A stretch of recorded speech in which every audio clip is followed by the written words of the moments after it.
Contrairement à des cellules eucaryotes sans paroi, comme les cellules animales par exemple, les bactéries survivent dans des milieux hypotoniques, c'est-à-dire des milieux de pression osmotique inférieure à celle qui règne dans leur cytoplasme. En particulier, si on introduit des bactéries Gram+ ou Gram- dans de l'eau distillée, les bactéries ne lisent pas malgré l'eau qui rentre massivement dans le cytoplasme. Les scientifiques ont donc pensé que le peptidoglycane présent dans la paroi des bactéries permettait de les protéger contre ce choc osmotique. Ceci a été démontré expérimentalement en supprimant le peptidoglycane par l'action du lysozyme. Le lysozyme est une enzyme antibactérienne présente dans de nombreux fluides de l'homme et de l'animal, comme dans la salive et les larmes par exemple. Pour mettre en évidence ce rôle du peptidoglycane, prenons tout d'abord l'exemple d'un coq Gram+. Il possède une paroi essentiellement composée de peptidoglycane. Voici notre coq Gram+ en suspension dans un milieu isotonique, c'est-à-dire un milieu dont la pression osmotique est identique à la pression osmotique intrabactérienne. Ajoutons du lysozyme dans cette suspension. Cette enzyme hydrolyse le peptidoglycane. Précisément, elle rompt les liaisons β1,4 entre les résidus de NAG et de NAM du peptidoglycane. Celui-ci est donc dégradé entièrement et le coq Gram+ se retrouve dépourvu de paroi, entouré uniquement de sa membrane plasmique. On le nomme alors protoplaste. Dans un second temps, on élimine le lysozyme par des lavages. La suspension bactérienne est centrifugée et le culot de protoplaste est mis en suspension dans un milieu isotonique. Étant donné que la synthèse du peptidoglycane se fait uniquement à partir de peptidoglycane préexistant, le protoplaste ne synthétise pas de nouvelles parois. Le milieu extracellulaire étant isotonique, il y a autant d'eau qui entre que d'eau qui sort de la bactérie par osmose et le protoplaste n'est pas lysé.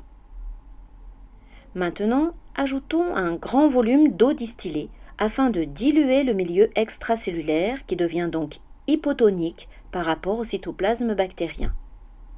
Par osmose, l'eau rentre donc massivement dans le protoplaste afin d'équilibrer les pressions osmotiques de part et d'autre de sa membrane plasmique. Le protoplaste gonfle donc subitement, sa membrane plasmique cède sous la pression et le protoplaste éclate. On dit qu'il y a lyse du protoplaste par choc osmotique.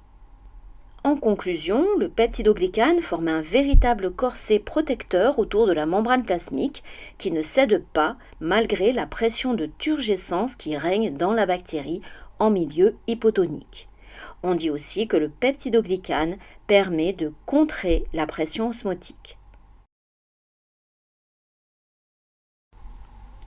Voyons maintenant le cas d'une bactérie Gram- dont le peptidoglycane est recouvert d'une membrane externe.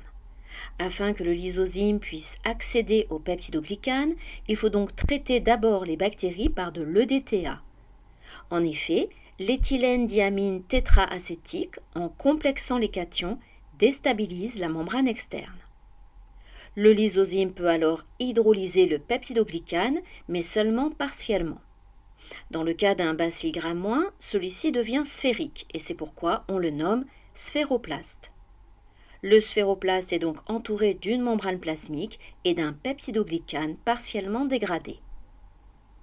Comme pour le protoplaste vu précédemment, le sphéroplaste est lysé en milieu hypotonique.